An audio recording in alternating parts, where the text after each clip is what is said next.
इजाजत है? मेरी आवाज साफ साफ मालूम हो रही है? बोलो मालूम हो रही है? मालूम हो रही है तो शेर मुलाहिजा फरमाए।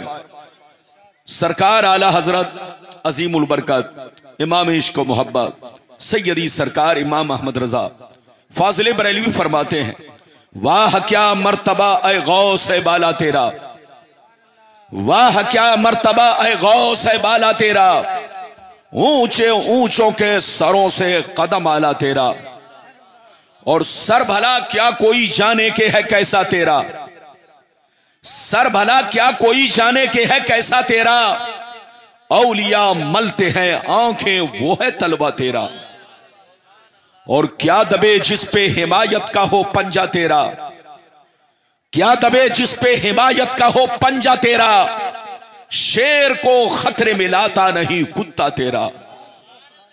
और यह भी शेर मुलाहिजा फरमाए, वस्ले मौला चाहते हो तो वसीला ढूंढ लो, वस्ले मौला चाहते हो तो वसीला ढूंढ लो, बेवसीला नजदियो हरगिज खुदा मिलता नहीं, बेवसीला नजदियो हरगिज खुदा मिलता नहीं। मेरे दोस्त, मेरे अजीज, मेरे बच्चे, मेरी प्यारी मां बहन, अगर वाकई आपने मेरी तकरीर को दिल से सुन लिया तो आपको कोई बेईमान बहका नहीं सकेगा, बशर्ते कि मेरी तकरीर को दिल से सुने। अभी मैंने जिस आयत को मौजू बनाया, अल्लाह ताला का इरशाद पाक, 6वां पारा, रूकू नंबर 10, अल्लाह ताला का इरशाद पाक, या अय्युहल्लज़ीना आमनुत्तकुल्लाह वब्तगू इलैहिल वसीला, ऐ ईमान वालो अल्लाह से डरो और अल्लाह तक पहुंचने के लिए वसीला तलाश करो। अगर इतनी बात समझ में आ गई तो सारा मजमा हाथ उठाकर बोलो सुभान अल्लाह, और जोर से बोलो सुभान अल्लाह। मेरी तरफ देखो, थोड़ा आवाज और खोलो, ए बाबू थोड़ी आवाज और खोलो। इसने आवाज को दबा दिया, आवाज दब गई, और आवाज के दबने का मतलब यह है कि मौलाना रब्बानी दब गए। अरे बोलिए, बैठिए। अब 10 आदमी बोलेंगे तो वो और बिगड़ेगा। बात समझ में, इधर देखिए, कुरान कहता है ईमान वालों अल्लाह से डरो, अल्लाह तक पहुंचने के लिए वसीला तलाश करो। इधर देखिए, पहले तो आपको यह समझना है कि वसीला का माना और मतलब क्या होता है। जब आप माना समझ लेंगे तो मैं आपको मिसाल दूंगा, मिसाल समझ लेंगे तो हदीस सुनाऊंगा, तब आप नतीजे पर पहुंचेंगे। बिल्कुल ध्यान लगाकर सुने, वसीला का माना क्या है, पहले मतलब माना पर गौर कीजिए।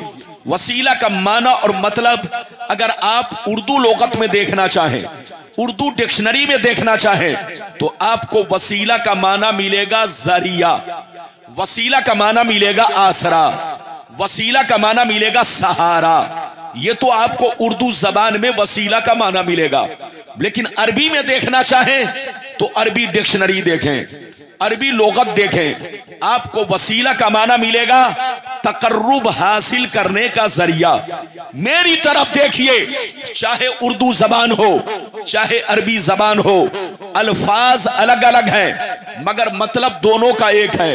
वसीला जरिया को कहते हैं, वसीला आसरा को कहते हैं, वसीला सहारा को कहते हैं। आप समझना चाहते हैं तो एक मिसाल से समझें। आपको अमेरिका का सफर करना है, आपको जापान जाना है, आपको लंदन जाना है, आपको मक्कतुल मुकर्रमा जाना है, आपको मदीनतुल मुनव्वरा जाना है, आप सऊदिया अरबिया जाना चाहते हैं। ये बताइए, आप डायरेक्ट जा नहीं सकते। अगर आप जाना चाहते हैं तो आपको किसी न किसी चीज का सहारा लेना पड़ेगा, किसी न किसी चीज के जरिए जाना पड़ेगा।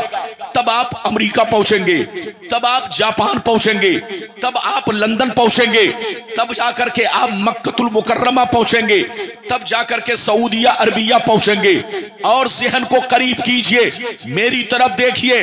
आप जलसे में आए हैं, बोलो जलसे में आए हैं कि नहीं? जलसे में आए हैं तो ये बताओ, हर आदमी किसी न किसी चीज के जरिए ही जलसे में आए हैं। कोई मोटरसाइकिल से चलकर आया है, कोई बस से चलकर आया है, कोई ट्रेन से चलकर आया है, कोई पैदल चलकर आया है, कोई साइकिल से चलकर आया है। अगर आप साइकिल से चल के आए हैं तो साइकिल को वसीला कहेंगे, क्योंकि साइकिल नहीं होती तो यहां तक आते कैसे। अगर आप बस से आए हैं तो बस को वसीला कहेंगे, क्योंकि बस नहीं होती तो यहां आते कैसे। अगर ट्रेन से आए हैं तो ट्रेन को वसीला कहेंगे, क्योंकि ट्रेन नहीं होती तो आते कैसे। अगर फोर व्हीलर से आए हैं तो फोर व्हीलर को वसीला कहेंगे, क्योंकि फोर व्हीलर नहीं होती तो आते कैसे। अगर पैदल चल के आए हैं तो पांव को वसीला कहेंगे, क्योंकि अगर पांव नहीं होता तो आते कैसे।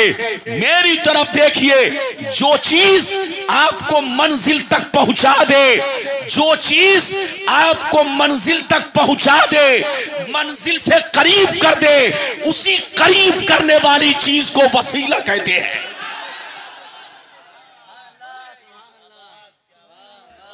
बात समझ में आ रही है? तो वसीला इधर देखो, वसीला आसमान का नाम नहीं है, वसीला जमीन का नाम नहीं है, वसीला किसी और चीज का नाम नहीं है। जो जरिया बने वही वसीला है, जो सहारा बने वही वसीला है, जो आपको मंजिल से करीब करे वही वसीला है, जो आपको मंजिल तक पहुंचाए वही वसीला है। जब आप समझ गए तो अब मेरी तरफ देखिए, कुरान में जिस वसीले का तस्करा किया गया है, इस वसीले से मुराद क्या है? क्या मोटरसाइकिल मुराद है? नहीं, क्योंकि मोटरसाइकिल अल्लाह तक नहीं पहुंचा सकती है। क्या जहाज मुराद है? नहीं, क्योंकि जहाज से उड़कर अल्लाह तक नहीं पहुंच सकते। क्या ट्रेन मुराद है? नहीं, क्योंकि ट्रेन से चलकर अल्लाह तक नहीं पहुंच सकते। क्या बस मुराद है? नहीं, क्योंकि बस से चलकर अल्लाह तक नहीं पहुंच सकते। क्या पांव मुराद है? नहीं, क्योंकि पैदल चल के आप अल्लाह तक नहीं पहुंच सकते। तो मानना पड़ेगा कि जिस वसीले का तज़किरा कुरान ने किया है, इस वसीले से मोटरसाइकिल मुराद नहीं है, बस मुराद नहीं है, जहाज मुराद नहीं है, रॉकेट मुराद नहीं है, फोर व्हीलर मुराद नहीं है, साइकिल मुराद नहीं है, आपका पांव मुराद नहीं है, बल्कि इस वसीले से वो जात मुराद है जो जात तुम्हें अल्लाह तक पहुंचा दे। वो लोग मुराद है जो लोग अल्लाह तक आपको पहुंचा दे। मेरी तरफ देखिए, मैंने कुरान से पूछा अल्लाह तक पहुंचाने वाली जात कौन है, अल्लाह से मिलाने वाली जात कौन है, तो कुरान ने साफ लफ्जों में तज़किरा किया, अनअमल्लाहु अलैहिम मिनन नबिय्यीना वस्सिद्दीकीना वश्शुहदा वस्सालिहीन। वो लोग जिस पर अल्लाह ने इनाम फरमाया वो अल्लाह से करीब करने वाले हैं, यानी अंबिया की जात अल्लाह से करीब करती है। बोलो, सालेहीन की जात अल्लाह से करीब करती है, औलिया की जात अल्लाह से करीब करती है।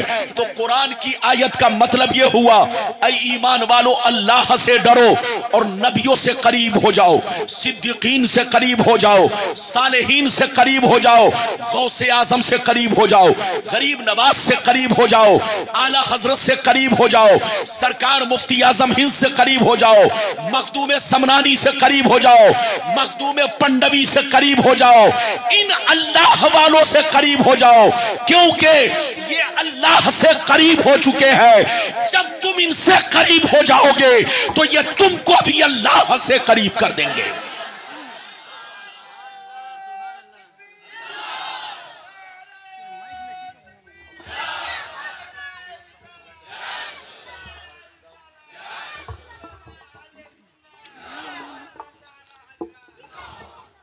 ये बताइए कि मेरी बात समझ में आ रही है? अरे बोलो, आ रही है? आ तो रही है, आप भी मुझे समझ में आ रहे हैं। माशाल्लाह बड़ा अच्छा मजमा है, लेकिन दिल टूट गया एक चीज से। अब मैं करूं तो क्या करूं, कोशिश तो कर रहा हूं, लेकिन शायद आपको मेरा रंग फीका मालूम हो। मेरा रंग फीका नहीं होता, लेकिन अगर कोई फीका कर दे तो मेरा रंग फीका हो जाता है। बहरहाल मेरी तरफ देखिए हजरत, कुरान ने ये नहीं कहा शराबी को पकड़ो, कुरान ने ये नहीं कहा जुआरी को पकड़ो, कुरान ने ये नहीं कहा शैतानों को पकड़ो, कुरान ने ये नहीं कहा बेईमानों को पकड़ो। कुरान कहता है उसको मत पकड़ो जो शैतान तक ले जाए, अरे उनको पकड़ो जो तुम्हें रहमान तक ले जाए। इधर देखिए, जो चीज आपको अल्लाह रसूल से जोड़े, क्या करे? जोर से बोलो। जो चीज आपको अल्लाह रसूल से जोड़ने का काम करे वही वसीला है। जोर से बोलो।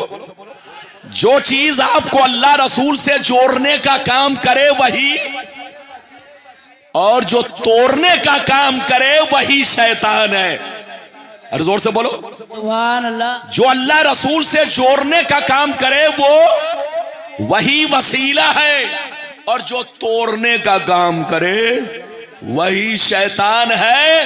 अब पहचान लीजिए कि वसीला क्या है और शैतान कौन है। आपको वसीला पकड़ना है और शैतान से बच के रहना है। एक मैं अपनी जिंदगी का बड़ा अच्छा वाकया सुनाना चाहता हूं, फिर आपको हदीस सुनाऊंगा। इजाजत है? जोर से बोलो, इजाजत है? एक दफा मैं भोपाल के जलसे में जा रहा था। कहां जा रहा था? जोर से बोलो। भोपाल। ये भोपाल कहां है? मध्य प्रदेश की राजधानी है और वहाबियों का बहुत बड़ा मरकज है। वहाबियों का बहुत बड़ा मरकज और मध्य प्रदेश की राजधानी है। मैं उसी शहर के जलसे में जा रहा था। कुछ सुन्नी लोग थे, उन्होंने मुझे याद किया, दावत दिया, मैं गया। जिस ट्रेन से मैं चला वो ट्रेन जब सतना स्टेशन पर पहुंची तो जिस डब्बे में मैं था उसी डब्बे में चंद मौलवी नुमा लोग भी आ गए, यानी मौलवी शक्ल में चंद लोग उसी डब्बे में आए और मेरे बगल में सीट थी, बैठ गए।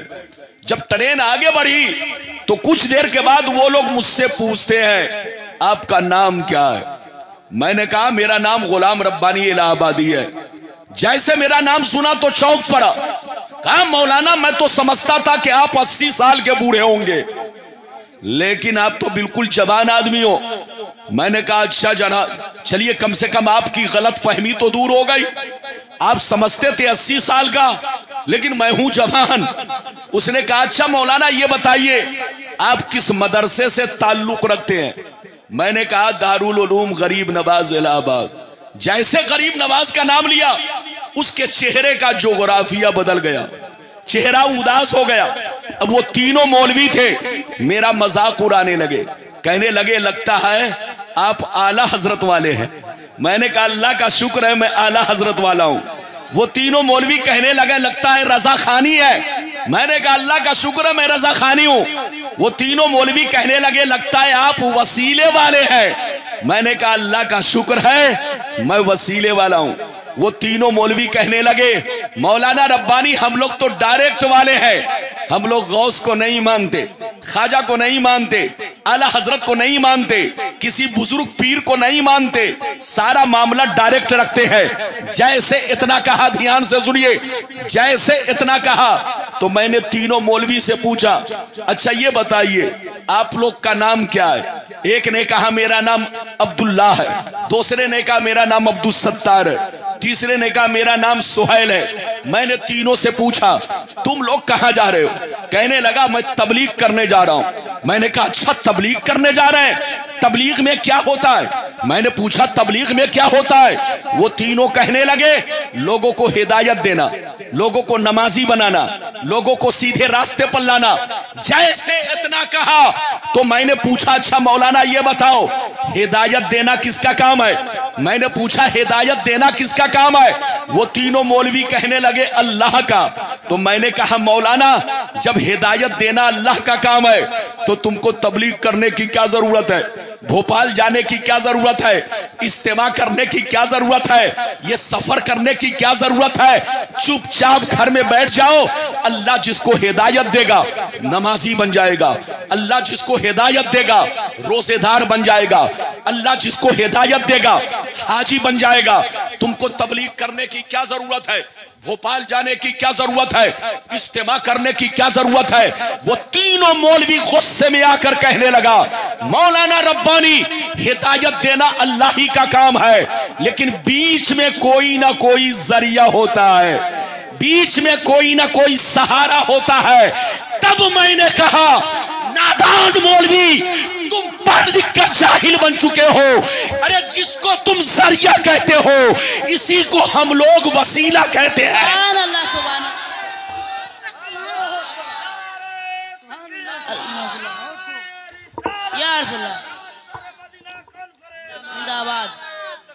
मैंने कहा मौलाना जिसको तुम जरिया कहते हो इसी को अरबी में वसीला कहा जाता है। खुदा जब दीन लेता है तो अकले छीन लेता है। जब गीदड़ की मौत आती है तो बस्ती की तरफ, शहर की तरफ भागता है। और जब किस्मत में जहन्नमी होना लिख दिया जाता है तो तुम्हारी तरह आदमी बुकराती छांटता है। बुकराती मत छांटो, तौबा करो तौबा। जिसको तुम जरिया कहते हो इसी को अरबी में वसीला कहते हैं। अच्छा मौलाना एक बात बताओ, तुम लोग तो कहते हो कि हम लोग डायरेक्ट वाले हैं, तुम लोगों का कहना यह है कि हम लोग डायरेक्ट वाले हैं, तो मैं तुम लोगों से एक बात पूछना चाहता हूं। ये बताओ अगर सारा मामला डायरेक्ट होता, अगर सारा मामला डायरेक्ट होता तो आदम को भेजने की क्या जरूरत थी, नूह को भेजने की क्या जरूरत थी, मूसा को भेजने की क्या जरूरत थी, ईसा को भेजने की क्या जरूरत थी, 1,24,000 कमोबेश पैगंबर को भेजने की क्या जरूरत थी।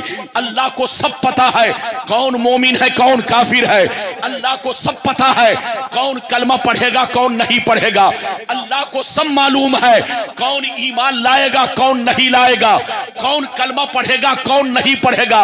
उसको जब सब पता है तो फिर अंबिया को भेजने की क्या जरूरत थी, आदम को भेजने की क्या जरूरत थी, नूह को भेजने की क्या जरूरत थी, 1,24,000 कमोबेश पैगंबर को भेजने की क्या जरूरत थी। अगर सारा मामला डायरेक्ट था तो अंबिया बोलो पैगंबरों को भेजने की क्या जरूरत थी। मैंने कहा मौलाना कान खोलकर सुन लो, कुदरत का कानून यही है कि हिदायत सबको मैं ही देता हूं मगर डायरेक्ट नहीं देता। कभी आदम को भेज कर देता हूं, कभी नूह को भेज कर देता हूं, कभी मूसा को भेज कर देता हूं, कभी ईसा को भेज कर देता हूं। और जब गुमराही ज्यादा फैलती है तो मुहम्मदुर रसूलुल्लाह को भेज कर हिदायत। अल्लाह अकबर, या रसूलुल्लाह जिंदाबाद। बात समझ में आ रही है? और जोर से बोलो बात समझ में आ रही है? आ रही है। आ रही है तो बाबू लोग हाथ उठाकर बोलो सुभान अल्लाह। माशाअल्लाह मैं आपसे बहुत खुश हूं। बिल्कुल चुपचाप से अदब से बैठे। आज तो दिल कह रहा था कि दिल गुर्दा सब आपको दे दूं, लेकिन जनाब दिल गुर्दा दूंगा तो कब्रिस्तान जाना पड़ेगा, क्योंकि माइक वाले ने ही पहले मेरा दिल गुर्दा ले लिया। अरे बोलो, इसने मेरा दिल गुर्दा ले लिया। अब ये दिल गुर्दा इस लायक नहीं है कि मैं आपको पेश कर सकूं, लेकिन कोशिश करूंगा कि कुछ आपको मजा आए। अरे बोलो इजाजत है? जोर से बोलो इजाजत है? इधर देखिए, मैंने मौलाना से कहा मौलाना ये बताओ तुम मां के पेट से पैदा हुए तो रोते हुए कि कलमा पढ़ते हुए? कहा के रोते हुए। हमने कहा मौलाना जब तुम डायरेक्ट वाले हो तब तो मां के पेट से जैसे आना चाहिए कहना चाहिए ला इलाहा इल्लल्लाह मुहम्मदुर रसूलुल्लाह। ये बताओ कलमा तुमको किसने पढ़ाया, बिस्मिल्लाह तुमको किसने सिखाया, अल्लाह का नाम तुमको किसने बताया, रसूल का नाम किसने बताया? उसने कहा मेरे उस्ताद ने, माँ बाप ने। मैंने कहा पगला, सबसे पहले अल्लाह से जोड़ने वाले तुम्हारे माँ बाप, तुम्हारे उस्ताद, ये तुम्हारे लिए वसीला बन रहे हैं। वसीला आसमान का नाम नहीं, वसीला जमीन का नाम नहीं, वसीला सोने चांदी का नाम नहीं, बल्कि वसीला उसको कहते हैं जो चीज अल्लाह से आपको जोड़े। हाथ उठाकर बोलो जो चीज आपको अल्लाह से जोड़े वो क्या है? जोर से बोलो वसीला। और जो तोड़े वही शैतान है। हाथ उठाकर बोलो जो तोड़े वही शैतान है। इधर देखिए, जिन्नात में से तोड़े तो वही शैतान है, और इंसान में दाढ़ी टोपी वाला तोड़े तो समझ लो वही शैतान है। आपको बच के रहना है। अब मैं आपको हदीस सुनाना चाहता हूं। कि वसीले का सबूत हदीस से है या नहीं। कुछ लोग कहते हैं कि वसीला बनाना जायज नहीं है। मैं ऐसी ऐसी हदीस सुनाने जा रहा हूं कि इनकी नानी अम्मा मर जाएंगी, जवाब नहीं दे सकते हैं। इजाजत है तो हदीस सुनाओ। सारा मजमा बाबू लोग अगर हदीस सुनना चाहता है तो हाथ उठाकर बोलो सुभान अल्लाह, और जोर से बोल दो सुभान अल्लाह, और जोर से बोलो सुभान अल्लाह।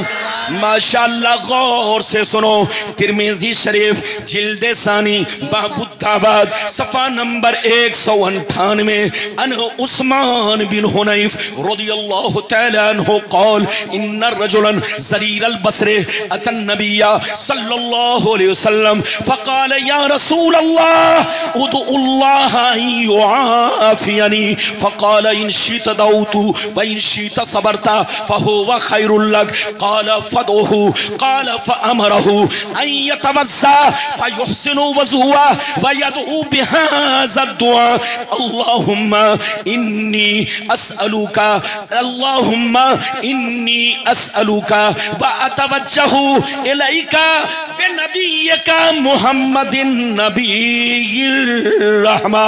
जोर से बोल दो सुभान अल्लाह। माइक में कोई कुछ नहीं बोलेगा, सिर्फ मैं बोलूंगा। आजकल दूसरे आदमी को माइक मिल जाता है तो मत पूछिए, हू हल्ला हंगामा। अरे बोलो, ये सब नहीं होना चाहिए, इससे डिस्टर्ब होता है। अरे बोलो, इजाजत है? एक तो ऐसे ही मैं डिस्टर्ब हो रहा हूं, आप लोग करेंगे तो और डिस्टर्ब हो जाऊंगा। इधर देखिए, मैंने जो अभी आपको हदीस सुनाई तिरमिजी शरीफ जिल्द नंबर 2 पेज नंबर 198। इनाम कितना? मुंह में जितना आ जाए उतना इनाम। लेकिन कसम खुदा उनकी नानी अम्मा ने दूध नहीं पिलाई है कि गलत साबित कर सके। वो कहते हैं वसीला बनाना हराम है। अगर वसीला बनाना हराम है तो इस हदीस का जवाब तो जो मैं सुनाने जा रहा हूं, मैं सुना चुका, मतलब सुनिए। इधर देखिए, हजरत उस्मान बिन हुनैफ रदियल्लाहु ताला अन्हु फरमाते हैं, एक दफा मेरे प्यारे आका की बारगाह में एक नाबीना सहाबी, कौन? इधर देखिए, एक दफा मेरे आका की बारगाह में आंखों से माजूर नाबीना सहाबी जिनकी आंखों में रोशनी कम थी, इधर देखिए, तशरीफ लाए। तशरीफ लाने के बाद क्या हुआ सुनिए। जैसे तशरीफ लाए, नबी की बारगाह में रो रो के कहने लगे, या रसूल अल्लाह, मैं परेशान हूँ, बाल बच्चे ज्यादा है, रोजी रोटी कमाने में दिक्कतें हो रही है, मैं आंखों से परेशान रहता हूँ। ये अल्लाह के रसूल, आप अल्लाह के महबूब हैं, आप अल्लाह के रसूल हैं, आप मेरे प्यारे पैगंबर हैं, मेरी आंखों के लिए दुआ फरमा दीजिए। क्या कहा? मेरी आंखों के लिए दुआ फरमा दीजिए। तो सुनिए नबी ने क्या फरमाया, नबी ने क्या फरमाया, सुनिए। नबी ने इरशाद फरमाया, इन शीता दाऊतु व इन शीता सबरता फहो व खैरुल लक। नबी ने इरशाद फरमाया, ओ सहाबा, अगर तुम चाहो तो मैं दुआ कर दूं, अगर तुम चाहो तो मैं दुआ कर दूं, अगर तुम चाहो तो सब्र कर लो, ये तुम्हारे लिए ज्यादा बेहतर है। नबी ने फरमाया, अगर तुम चाहो तो मैं दुआ कर दूं, अगर तुम चाहो तो सब्र कर लो, ये तुम्हारे लिए ज्यादा बेहतर है। वो और कलेजा फाड़ फाड़ कर रोने लगे। क्या रोने लगे? सुनिए, कहने लगे, अल्लाह के रसूल, सब्र की हिम्मत नहीं, सब्र की ताकत नहीं, आप मेरी आंखों के लिए दुआ कर दीजिए। तो नबी ने इरशाद फरमाया, ऐसा करो, बेहतरीन से वजू बनाकर आओ। वो चले गए, बेहतरीन से वजू बनाकर हाजिर हुए। जब हाजिर हुए तो एक रिवायत इस तरह है, नबी ने फरमाया, पहले 2 2 रकअत सलातुल हाजत पढ़ो। उन्होंने 2 रकअत सलातुल हाजत पढ़ी। एक रिवायत इस तरह है, उसके बाद नबी ने इरशाद फरमाया, अब अल्लाह से इस तरह दुआ मांगो। किस तरह? सुन लो। नबी ने इरशाद फरमाया, अल्लाह से इस तरह दुआ मांगो, अल्लाहुम्मा इन्नी अस्अलुका व अतवज्जहु इलैका बिनबिय्यिका मुहम्मदिन नबीय्यिर रहमा।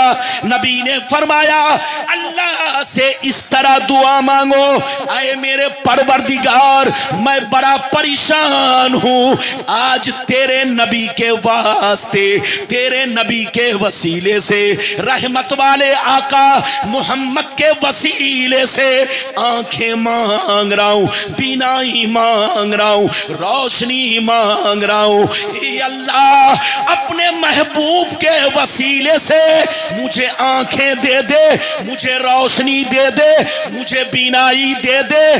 जैसे नाबीना सहाबी रो रो कर दुआ करने लगे, उनकी आंखें इतनी अच्छी हो गई, इतनी अच्छी हो गई जैसे वो नाबीना ही नहीं थे।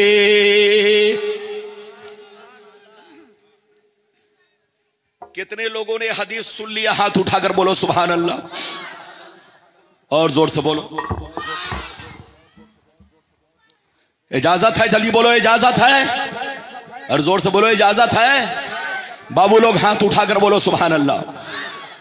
हाथ नीचे करो, इधर देखो।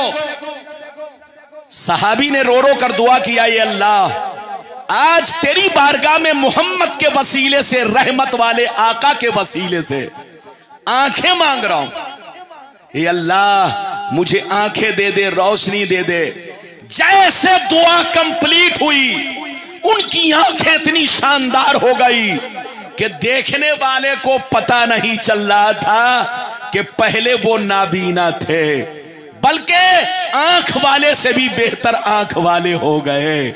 ये है मुस्तफा के नामे पाक का सदका, ये है मेरे मुस्तफा का वसीला। हजरात, जिसकी दुआ कबूल न हो, अगर किसी ने गौसे आजम को वसीला बनाकर अपनी दुआओं में सिद्क दिल से पेश किया, नबी को वसीला बनाकर पेश किया, अपने पीरो मुर्शिद को वसीला बनाकर अल्लाह की बारगाह में पेश किया, और रो रो के दुआ किया, सिद्क दिल से दुआ किया, तो कसम खुदा दुआ कबूल होगी। शर्त यह है कि दिल से दुआ होनी चाहिए। अभी आपने एक हदीस सुनी, अगर वसीला बनाना जायज नहीं होता तो नबी सहाबी को ये दुआ कभी नहीं बताते। बोलो, ये दुआ कभी नहीं बताते। अभी आपने एक हदीस सुनी, इजाजत दीजिए तो दूसरी सुनाता हूं। बाबू लोग सारा मजमा अगर दूसरी हदीस सुनना चाहता है तो ध्यान लगाकर सुनो। इधर देखो, मिशकात शरीफ जिल्दे सानी बाबो जिक्रिल यमन व शाम, सफा नंबर 582-83। अल्लाह अल्लाह अन अली इब्ने अबी तालिब रदियल्लाहु तआला अन्हु क़ाल क़ाल रसूलुल्लाह सल्लल्लाहु तआला अलैहि वसल्लम अल अब्दालु यकूनून बिश्शाम व हुम 40 रजुलन कुल्लमा मात रजुलन अब्दलल्लाहु मकानहु रजुला युस्का बिहिमुल गैस व युंतसरु बिहिम अलल आदा व युसरफु अन अहलि शाम बिहिमुल अज़ाब। हजरत मौला अली फरमाते हैं कि नबी ने इरशाद फरमाया, मुल्क शाम में कयामत तक 40 अब्दाल मौजूद रहेंगे। जब किसी एक का इंतकाल होगा, अल्लाह उनकी जगह पर दूसरे अब्दाल को पैदा कर देगा। ये सिलसिला कयामत तक चलता रहेगा, कभी कम नहीं होगा। 40 अब्दाल हमेशा रहेंगे। नबी फरमाते हैं, इन्हीं 40 के वसीले से बारिश हुआ करती है, इन्हीं 40 के वसीले से मुसलमान मैदान जीतता है, और इन्हीं 40 के वसीले से आने वाला अजाब उठा लिया जाता है। आप लोग समझते हैं कि अल्लाह वाले ऐसे ही हैं हमारे बीच में, अरे बोलो, आप लोग समझते हैं अल्लाह वाले ऐसे ही है बीच में? इधर देखिए, एक बात बताइए, इस बच्चे को पकड़ के बैठाइए। ये पीला कुर्ता पहने हुए, ये देखिए भागा, भागने दीजिए या बैठ जाए। इजाजत है बाबू लोग, इजाजत है? इधर देखो, मेरी तरफ देखो। ये बताओ, जमीन पर जो पहाड़ देखते हैं, बोलो पहाड़। अरे बोलो, नेपाल में सबसे बड़ा, बोलो दुनिया का सबसे बड़ा पहाड़ कौन है? हिमालय। ये कहां है? नेपाल में। हमारे इंडिया में भी पहाड़ है, दुनिया के कोने कोने में पहाड़। ये पहाड़ क्यों है? क्या पहाड़ इसलिए है कि रोड बनाया जाए? पहाड़ इसलिए कि सीमेंट की फैक्ट्री खोली जाए? पहाड़ का मकसद ये नहीं है। ये और बात है कि आप उससे फायदा ले रहे हैं। अल्लाह ने पहाड़ों को इसलिए बनाया। इधर देखिए, ये जमीन पानी पर है, पानी पर।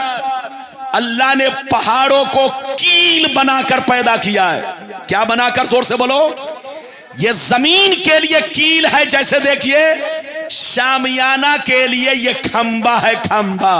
अरे जोर से बोलो। जैसे शामियाना है, इसमें कितने खंबे हैं? जल्दी बोलो। अरे गिनती करते चले जाओ। शामियाना बगैर खंबे के, बोलो, नहीं रुक सकता। इधर देखो, अल्लाह ने जमीन को पानी पर बिछाया है, तो इस जमीन के लिए अल्लाह ने पहाड़ों को कील की तरह बनाया। किसकी तरह? जल्दी बोलो। कील की तरह। यह और बात है कि तरह तरह के काम में हम पत्थरों को लाते हैं। इधर देखिए, अल्लाह की एक नेमत से बंदों को हजारों फायदा पहुंचता है। अल्लाह की हर नेमत से बंदों को हजारों फायदा पहुंच सकता है। बस बंदा तलाश करता रहे, बंदा जुस्तजू करता रहे। तो मेरी तरफ देखिए, जैसे जमीनों की हिफाजत पहाड़ों से हो रही है। जोर से बोलो। जैसे जमीनों की हिफाजत पहाड़ों से हो रही है, ऐसे ही हमारी तुम्हारी हिफाजत अल्लाह वालों से हो रही है। अगर अल्लाह वाले ना होते तो हम हिलाक हो जाते। अल्लाह वाले ना होते तो हम पर अजाब उतरता। अल्लाह वाले ना होते तो हम जमीन में धंसा दिए जाते। आज जो हम बचे हुए हैं, ये गौसे आजम का सदका है, गरीब नवाज का सदका है, मखदूम पंडवी का सदका है, ये पीराने पीर का सदका है, ये सरकार आला हजरत का सदका है। ये अल्लाह वाले ना होते तो हमें जीने का जमीन पर कोई हक नहीं मिलता। आज जो हम मुर्गा खा रहे हैं, आज जो हम बिरयानी खा रहे हैं, आज जो हम मौज मस्ती कर रहे हैं, ये सब अल्लाह वालों का सदका है। इसलिए सुन्नियों, अल्लाह वालों से मोहब्बत करो, अल्लाह वालों से रिश्ता जोड़ो। जो अल्लाह वालों से रिश्ता जोड़ेगा वो अल्लाह से करीब होगा, और जो अल्लाह वालों से दूर रहेगा वो शैतान से करीब होगा। लेकिन कुछ बेईमान लोग खाते हैं अल्लाह वाले का सदका और गाते हैं गीत सऊदिया की। अरे जोर से बोलो। खाते हैं अल्लाह वाले का सदका और गाते हैं गीत, बोलो, किसी और की। उनसे कहिए ये नमक हरामी है, नमक हरामी। ये लोग कहते हैं हम लोग इस्लाम फैलाते हैं। ये इस्लाम नहीं फैलाता, ये मुसलमानों को टुकड़ों में बांटता है, ये मुसलमानों को बर्बाद करता है, ये मुसलमानों के ईमान पर हमला करता है। इस्लाम तो हमारे बुजुर्गों ने फैलाया है। इधर देखो, हमारे बुजुर्गाने दीन जिस बस्ती से गुजरते चले गए, जिस गांव से गुजरते चले गए, जिस शहर से गुजरते चले गए, जिस आबादी से गुजरते चले गए, इस्लाम का चिराग जलाते चले गए। आज जो दुनिया में रोशनी देख रहे हो, ये सब अल्लाह वालों का सदका है। हाथ उठाकर बोलो, ये सब किसका सदका है? जोर से बोलो। अल्लाह वालों का। अगर अल्लाह वाले ना होते तो हम अल्लाह को नहीं पहचानते। बोलो, रसूल को नहीं पहचानते। आज हम अल्लाह को पहचानते हैं, अपने रसूल पर ईमान रखते हैं। ये सब अल्लाह वालों का सदका है। अब आगे चलिए, अल्लाह वाला किसको कहते हैं? अरे बोलो, अल्लाह का वली किसको कहते हैं? तो मैं अपनी तरफ से नहीं, बाबू लोग सुनिए, कुरान कहता है, अला इन्ना औलिया अल्लाह ला खौफुन अलैहिम वला हुम यहज़नून अल्लज़ीना आमनू व कानू यत्तकून। अल्लाह का वली वो होता है जिसे दुनिया में न किसी चीज का खौफ होता है, न किसी चीज का हुज़्नो मलाल होता है। आपको हर चीज का खौफ है, डीएम का खौफ है, कलेक्टर का खौफ है, एसपी का खौफ है, हुकूमत का खौफ है। अरे बोलो खौफ है कि नहीं? किसी को चोर का खौफ, किसी को डकैत का खौफ, मगर अल्लाह वाले को किसी का खौफ नहीं होता। इधर देखो, अल्लाह वाले को खौफ किसी का नहीं होता। जिसके सीने में अल्लाह का खौफ बस गया, सारा खौफ निकल जाता है।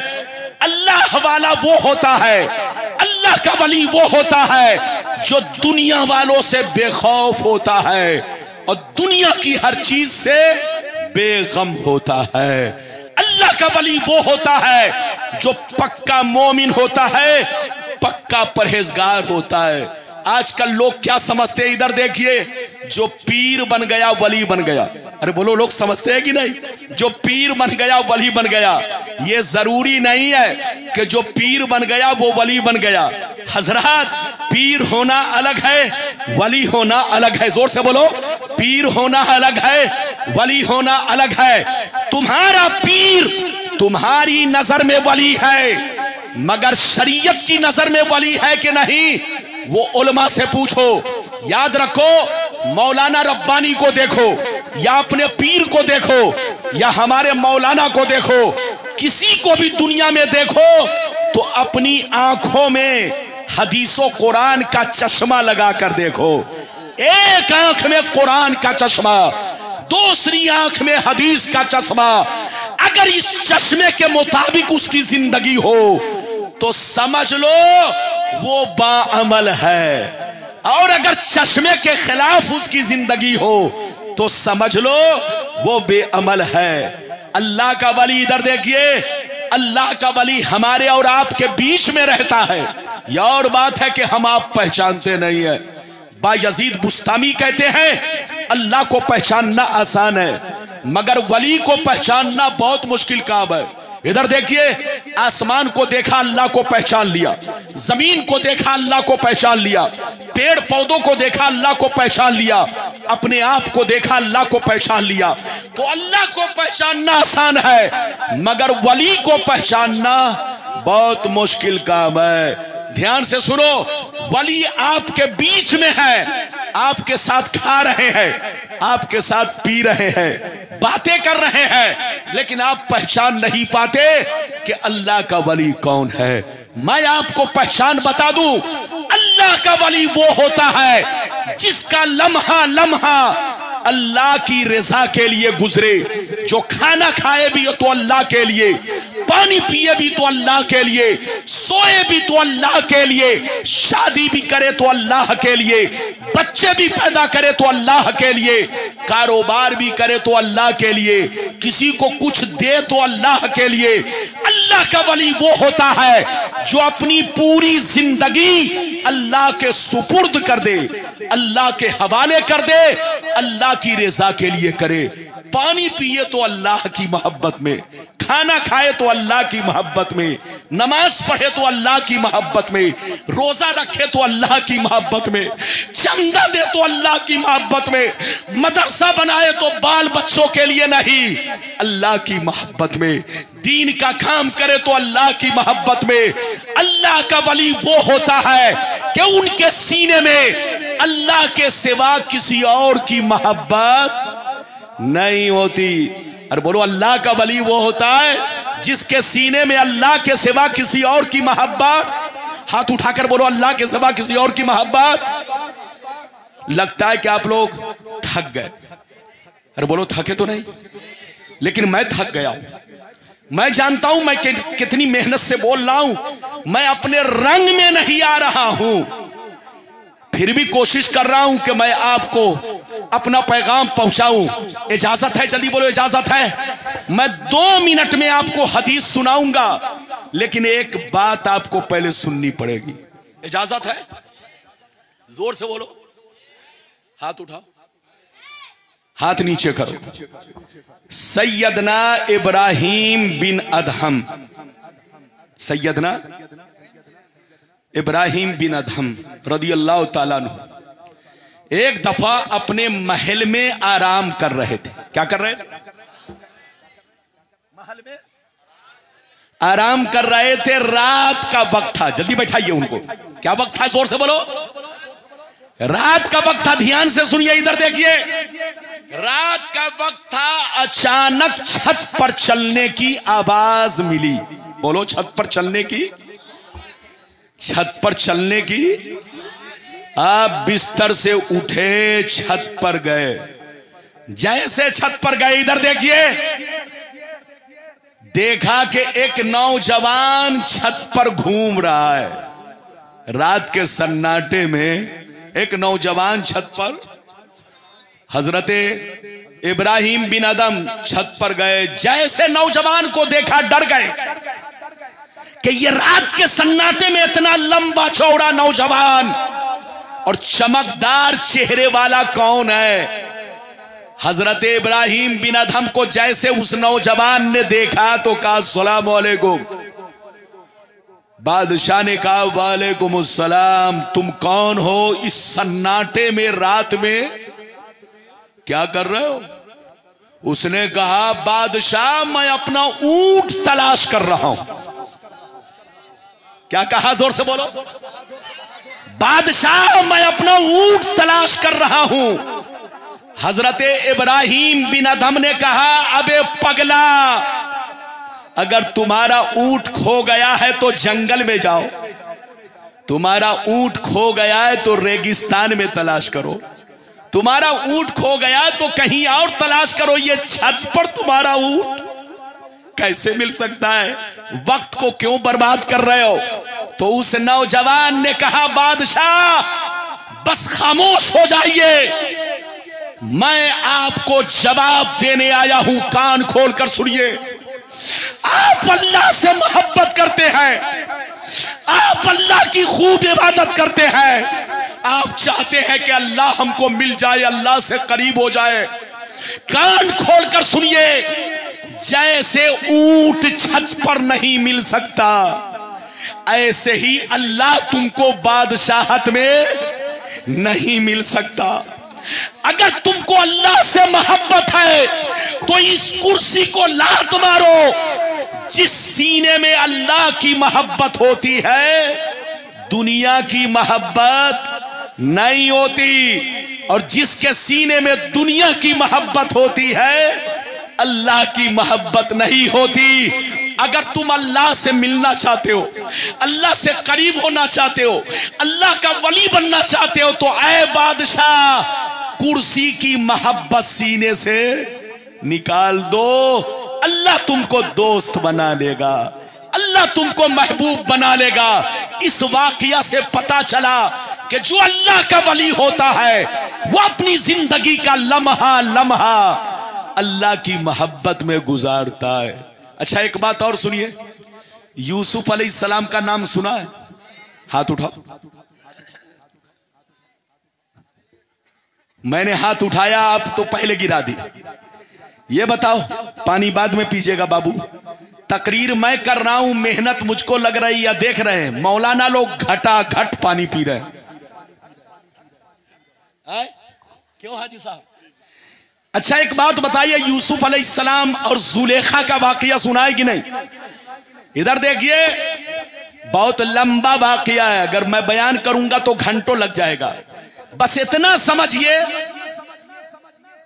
कि यूसुफ अलैहिस्सलाम एक दिन घोड़े पर सवार होकर जंगल में निकले। कहां निकले? यूसुफ अलैहिस्सलाम जब मिस्र के बादशाह बन गए, मिस्र के बादशाह बन गए, तो कुछ दिनों के बाद घोड़े पर सवार होकर जंगल में निकले। जैसे जंगल में निकले, इधर देखिए, तो देखा कि एक झोपड़ी में, किसमें? झोपड़ी में एक बूढ़ी औरत जो है सर झुकाकर बैठी हुई है। हजरत यूसुफ अलैहिस्सलाम ने अपने सिपाही को भेजा, कहा जाओ बूढ़ी को मेरा सलाम कहो कि बादशाह ने तुमको सलाम कहा है, और उससे पूछो कि तुम्हारी कोई हाजत है क्या? तुम्हारी कोई हाजत है? सिपाही गया, बूढ़ी को कहा है बूढ़ी बादशाह ने तुमको सलाम कहा है और ये कहा है कि तुम्हारी कोई हाजत है तो बताओ, बादशाह पूरी करे। जैसे उसने सुना तो कहा वालेकुम सलाम। तमाम तारीफें उस बादशाह की जिसने एक गुलाम को मिस्र का बादशाह बना दिया, एक गुलाम को मिस्र का बादशाह बना दिया। जैसे सिपाही ने आकर यूसुफ अलैहिस्सलाम से कहा, हजरत वो बूढ़ी औरत तो इस तरह से कह रही है, लगता है आपकी जिंदगी की सारी कहानी उसको मालूम है। बादशाह ने कहा अच्छा पूछो उस बूढ़ी से कि तुम्हारी कोई जरूरत हो तो मैं पूरी करूं। तो बूढ़ी ने कहा कि मैं बादशाह से मिलकर अपनी जरूरत कहूंगी। ऐसे नहीं, बादशाह से मिलकर। इधर देखिए, हजरत यूसुफ अलैहिस्सलाम ने सिपाही को हुक्म दिया, ऐसा करो उस बूढ़ी औरत को मेरे दरबार में लेकर आओ। सिपाही दरबार में लेकर पहुंचा।